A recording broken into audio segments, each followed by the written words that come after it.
Hello, আমি সুস্মিতা। ঈদের আগের দিন রাতে বোনের কাছ থেকে মেহেদি পরিয়ে নিয়েছিলাম। আমরা দু বোন কখনো নিজেরা হাতে মেহেদি দিইনি, কারণ আমাদের বান্ধবীরা দিয়ে দিত।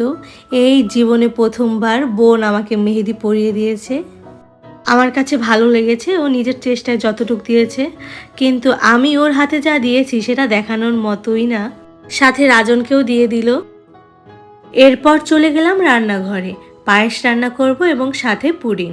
এখানে আমি নিয়েছিলাম রাঁধুনি ফিরনি মিক্স আর 2 লিটার দুধ নিয়েছিলাম, জাল দিয়ে 1 লিটার বানিয়েছি। আমি কখনো এই পিঠার মধ্যে ছিলাম না, কারণ এইগুলো সব মা করতো, কিন্তু আজকে সাহস নিয়ে বানিয়ে ফেললাম। ঈদের দিন সকালবেলা বৃষ্টি হয়েছিল, আর এই যে আমার রাজন সোনা সকালবেলা বসে রয়েছে। সে ঈদের ছুটিতে বোনদের কাছে বেড়াতে এসেছে। সে হাতে মেহেদি দিয়েছে তার 2 বোনের নাম লিখে। অন্যদিকে নিজে নিজে ডোরেমন এঁকেছিল। সে তার দিদিদের অনেক ভালোবাসে। এরপর চলে গিয়েছিলাম রান্নাঘরে।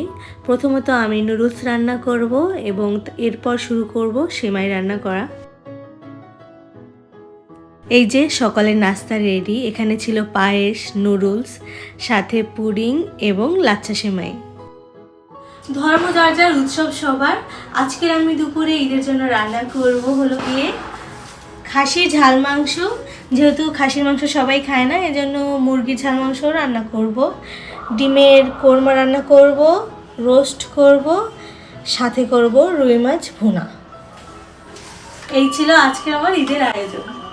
প্রথমে আমি রান্না করব রোস্ট। এখানে আমি চিকেনগুলো নুন দিয়ে মেখে অল্প আছে ভেজে নিলাম। এখানে আমি রাঁধুনি রোস্ট মশলা নিয়েছিলাম, সাথে দিয়েছিলাম বাদাম বাটা, আর এখানে দিয়েছিলাম টক দই। তারপর ভালোভাবে মিশ্রণটি মিশিয়ে নিলাম। প্রতি বছর ঈদে ঘুরতে বের হই, কিন্তু এবার অসুস্থ থাকার কারণে ঘুরতে বের হওয়া হবে না। এজন্য এবার ঈদে সারাদিন রান্নাঘরেই ছিলাম। রোস্টের জন্য পেঁয়াজ, রসুন, আদা বাটা, দারচিনি, এলাচ, তেজপাতা দিয়ে ভালোভাবে কষাচ্ছি। ভালোভাবে কষানোর পর রোস্টের মশলাটা আমি ঢেলে দিলাম, আর অন্য চুলায় আমি মুরগির ঝাল মাংস দিয়েছিলাম। মশলার মধ্যে চিকেনগুলো দিয়ে দিলাম। এখন অল্প আঁচে রান্না করব। মেয়েরা সব কিছুই করতে পারে।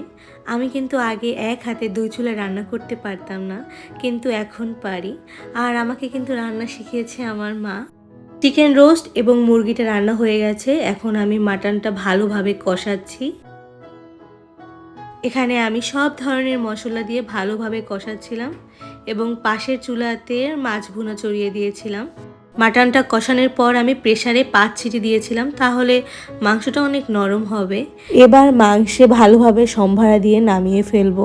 এই যে আমার কিন্তু রান্না শেষ। আর অন্যদিকে কিন্তু পোলাও রান্নাও করেছিলাম। আর মাংসের মধ্যে আমার কিন্তু আলু খেতে অনেক ভালো লাগে। মাংসের মধ্যে আলু খেতে কারা কারা পছন্দ করো আমার মতো? এই যে রান্নাবান্না করে সবাইকে খেতে দিলাম এবং সাথে আমিও বসেছিলাম। আজকের ভিডিওটা এ পর্যন্ত। সবাইকে ঈদ মুবারক।